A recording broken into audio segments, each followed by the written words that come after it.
It's 9 o'clock, it's Friday, and I'm sitting down to quickly record something for you because several people have been in contact with me since Wednesday's episode about the school lunchboxes, asking a lot more questions about tips, hints, tricks, and other phrases they wanted to use. And as much as I wanted to say, please go back and listen to the other episodes, I guess they're kind of looking for something quick and easy to take, so this is it. Hi, and welcome back to Damn Parenting. I am your host, Eva, and well, this is going to be the quickest editing turnaround I've ever done. And basically, I'm going to do something for the next few weeks just to give you more support about either beginning school or going back to school or even starting a brand new school. And you can listen to these on walks or doing your washing up, whatever it is, wherever you are. I'm going to keep you company. So right now, this is just me because I'm coming to you from literally the Instagram DMs. The questions are more or less the same, and it's just the parents asking the same questions.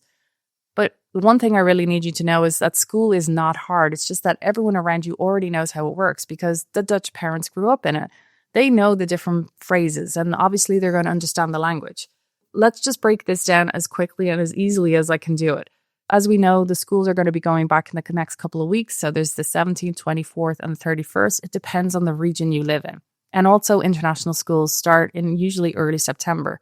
So if you know of a friend whose kid is going back and yours isn't, don't worry, they might be in a different school or in a different region. And equally, a lot of you aren't starting now, but kids start basisschool the day after they turn 4, which could be mid-November or January. But whatever your date, you're not late. Make sure you're following on Spotify, Apple, and make sure you share this into your group WhatsApps because someone in your WhatsApp group is having a quiet crisis about this right now. Now, one thing I want to say is I'm not going to invent any of this. This is all collected magpie style. As I said, I've over 200 episodes over the last nearly 3 years of doing this podcast. So you can always go back and listen to full episodes there. But I'm going to kind of compact it as best I can here in a WhatsApp style kind of message. Although I don't sound like this when I leave my WhatsApp messages. I'm going to give this a go anyway. 2 people I'm going to be quoting here is Isabel Cruz, who has 20 years of teaching. She runs kaleidoscope consulting workshops on choosing the school in Amsterdam and getting ready for school. She is a teacher and a parent in the Dutch school system, so she's seen both sides of the door.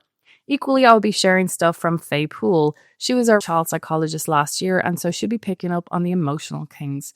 I'm going to give this the best I can. Right, first off is vocabulary. There's a couple of things maybe it's good to know. So the first thing is Group 1 and 2, Groep 1 and 2. Those are the 4 and 5-year-olds. It's a mix of a class, and basically they officially start school, but it's actually just play. In Group 3, that's where the formal reading and writing actually starts. So that's the shift into the educational system. The teachers are called juf or meester. So juf is for female and meester is for male. And your child's probably going to come home and tell you about a name you don't know if it's a person or a rabbit.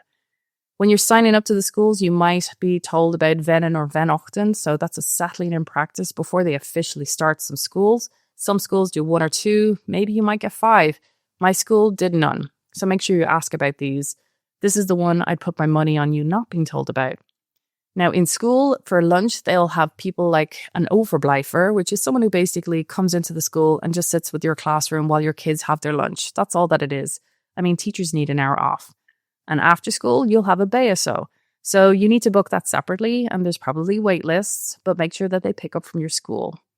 Now, in school, they'll also have the het tien-uurtje, which is the mid-morning snack, and it's just, fruit paws, basically. We did kind of discuss it back in the Wednesday's episode of School Lunchboxes. And finally, there is an episode about luizen, which is lice, and I know you don't want to hear about this. God knows I really lived with it last year in Group 2, but I did an episode back in January about it. I mean, it's completely normal. It's not a comment on your housekeeping. Just remember that. It takes a community to manage it. And the last thing I want to say is about the parent app. So it's called Paro, or maybe Social Schools or Class Board. Basically, it has all this information in one app, and it might all be in Dutch.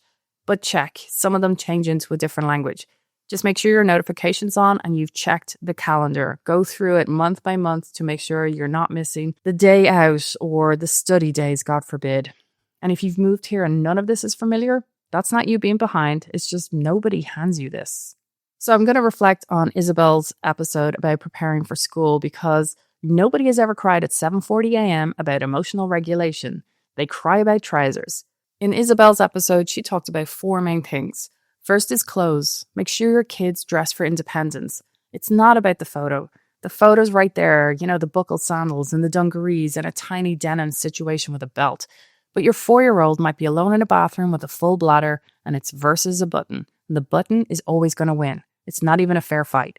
So make sure you use elastic waists, leggings and joggers, anything that they can yank down easily.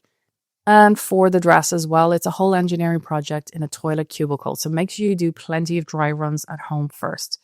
The second thing Isabel suggests is, well, it's basically one word when it comes to shoes. Velcro.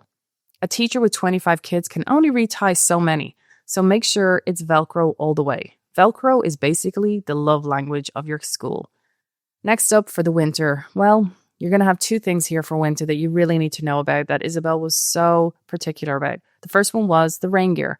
Make sure your child can get in and out of it all by themselves, because the reality is your kids are going to be going in and out of all kinds of weather. They will be playing in the rain. So make sure your kid can do it all by themselves.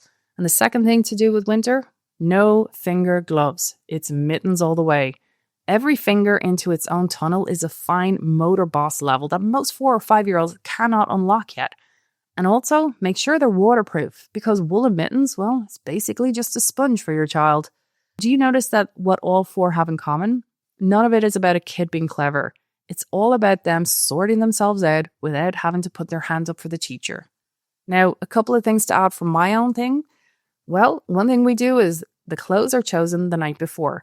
Because an argument about the specific t-shirt, I'd rather have it at 7:30 in the night than I am at 7:30 in the morning, because that's a different woman there having that argument.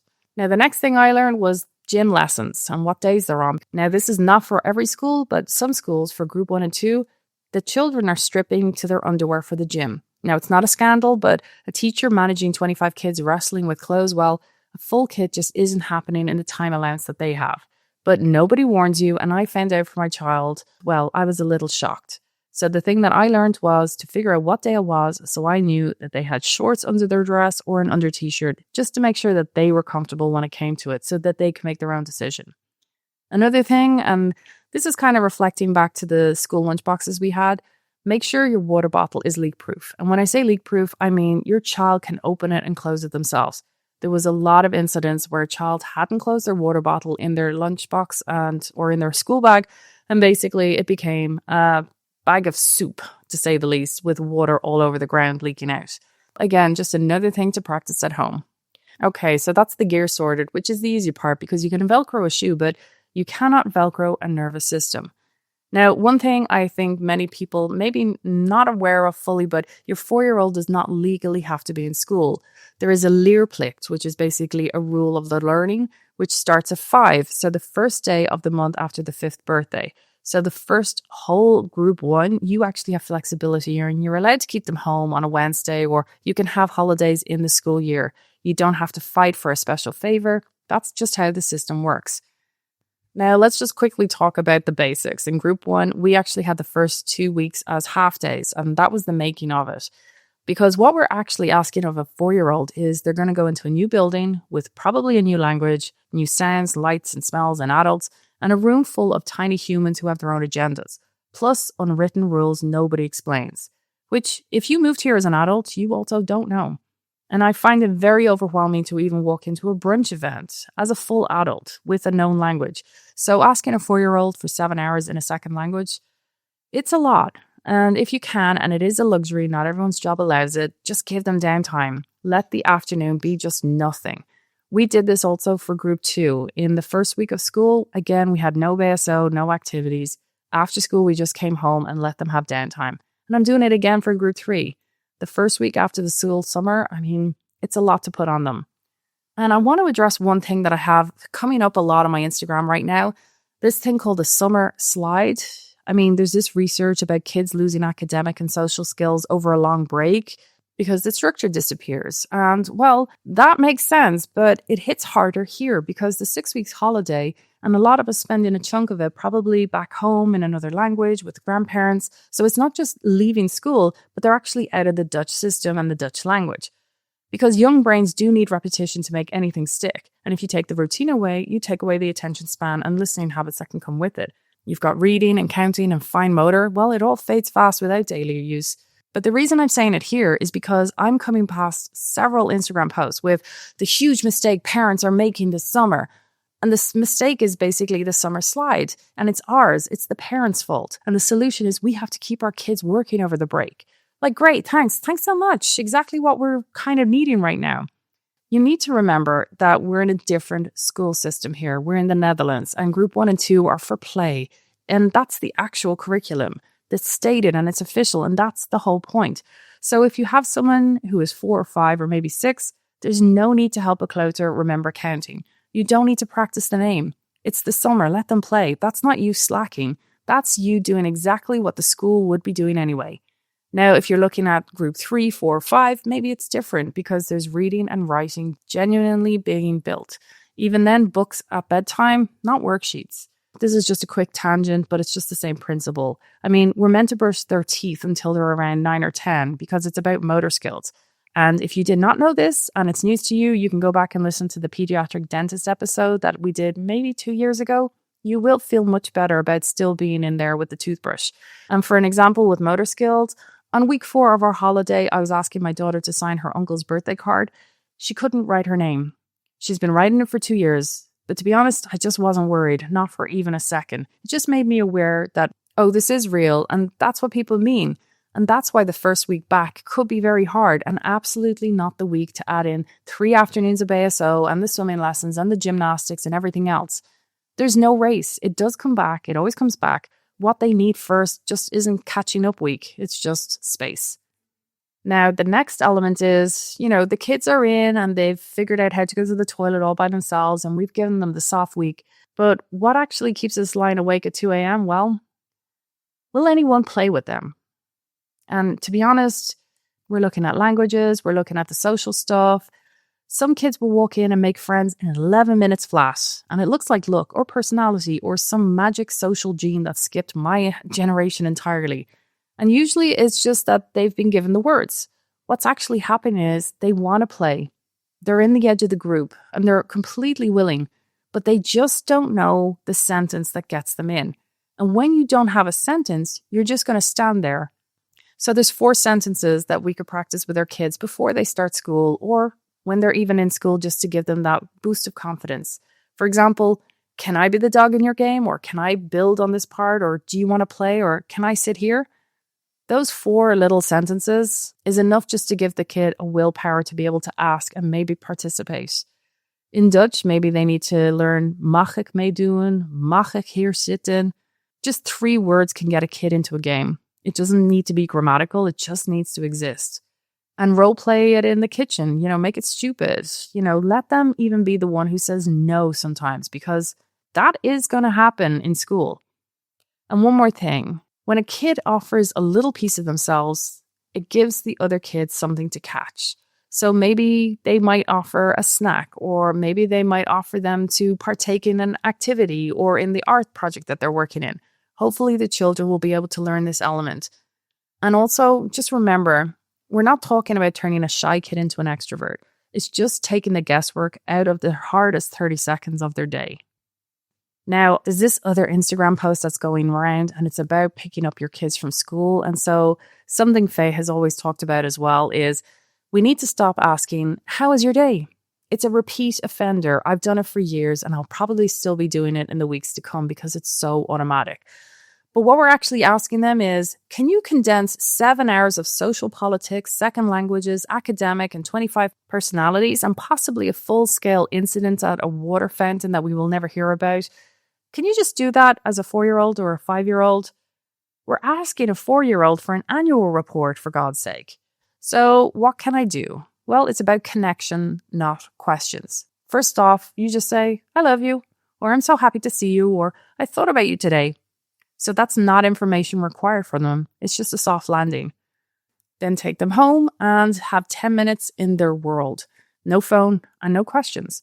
So if they're drawing, you can draw. They're singing, you can watch or join in. Or you can just join in with the Lego. It's not about interrogation wearing a fun hat. Maybe the door might open around minute 7 where they might say, hey, Laura said I couldn't be in the game today. But that will never happen at minute 1. You need to give it time.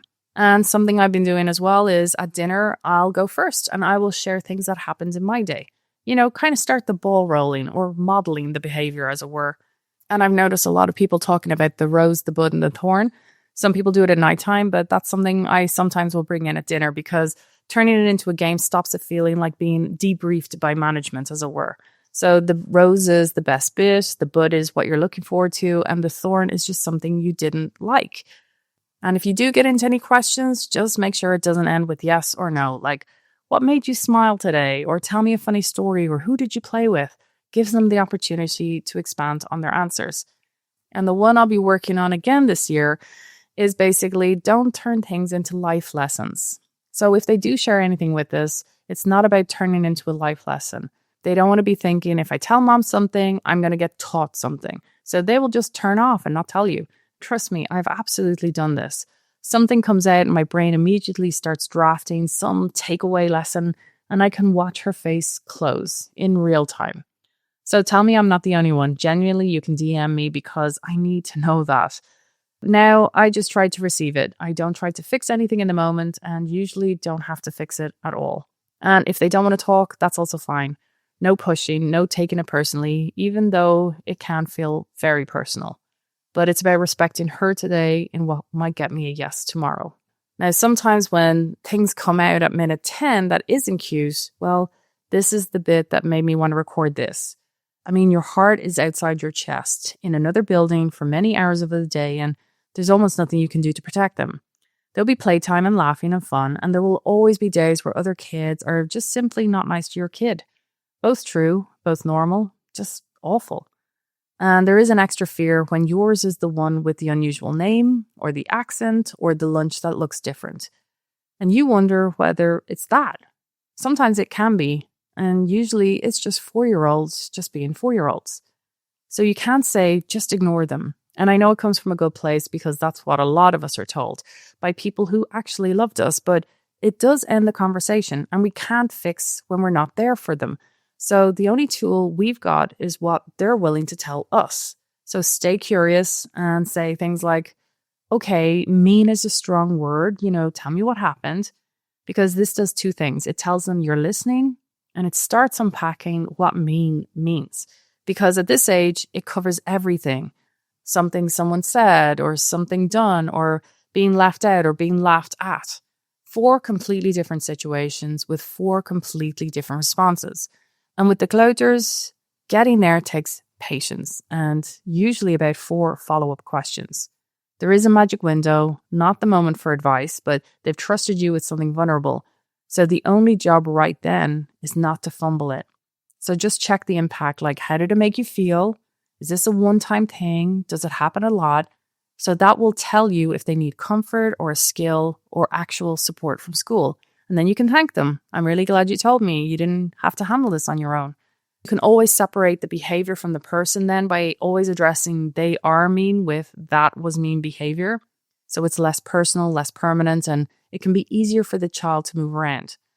And the Dutch system note, well, bigger than a bad afternoon, go to the juf first, not the director. Most schools have a IB'er, which is the intern begeleider, the hard word, and a vertrouwenspersoon, someone you can trust. And if your Dutch isn't there yet, you can ask for the meeting in English or bring in someone else. That's not making a fuss. It's just using the system the way it's meant to be. That was just the heavy stuff. I guess I'm going to end with 3 easy ones to finish. You can ask your kid, what was the best part of your day? Because young children live in the present, so recalling a whole day is really a big ask. But this gives them just one small thing to go and find. Who did you play with? They don't always recognize when someone social is bothering them. So naming people connects the feeling to the event. Then just sit with it because the answer always turns up after a pause. The pause is doing all the work. And then the third question, what happens when you need help? Because the adults barely get mentioned unless something dramatic happened. So it gets them describing real situations like who they go to or what happens next. And that quietly tells you whether they feel safe in that room. Which, when a room runs in a language that they don't fully speak, it's the thing you really want to know the most. Okay, well, we've talked about clothes and shoes and rain gear and mittens and lunchboxes and, well, Melody's episode. And we've had 4 sentences to get them to play the game and pickups and mean days. And 3 good questions. So that's out of 200 episodes. And the one thing that really stands out most is play is connection. And the research shows that when parents are on their phones, kids do feel less connected to us, not less entertained, which, ouch, but also fair. So those first 10 minutes actually present are doing more than anything practical on this list. So when I do need the phone, I try to name it. I need to send a text to someone, or I'm taking this call, and you say it out loud so it's got a beginning and an end, rather than my child watching me disappear onto a screen with no explanation and quietly deciding what that means to them. I don't have a fix, but one thing I am working on is I name it out loud every single time, and I'm doing it badly, but I'm still trying. Now, the one thing I do want to remind you is you are not behind. One thing off this list is one more than last year. Half of it I worked out by getting it wrong first, and usually in public, in the train, or at the school gates. I know this isn't everything, but this is everything I'm compacting into this one episode. And tell me what I've missed, because there's definitely something, and someone listening already knows it. So DM me and I'll put it in whatever I can. Share it with someone who's also got a 4-year-old starting in the next few weeks or months. Maybe they're pretending it's all fine, but, we all need to learn something. None of us got a manual. And the Dutch parents around us, well, they kind of mostly did because they lived it, but we're building ours out loud. And it's usually in group chats, and there might be one lice email at a time. The only thing standing in for a village is each other. Do remember, you're not alone. Someone out there has gone through it, is going through it, or is about to go through it. All right, well, my battery is now empty on my computer, so I have no other choice but to stop recording now. I hope you have enjoyed this magpie of remembering certain episodes and the notes that I have compiled along the way. I can't share everything because this really is one-sided and it's not the episode that I was hoping to do, but this is something that I have created for the guys who've actually sent in the messages in the last 60 plus hours, asking for any hints or tips or tricks, because at the end of the day, sharing is caring. I hope this one leaves you with ease as you begin your new venture in school with your little ones. Till next time.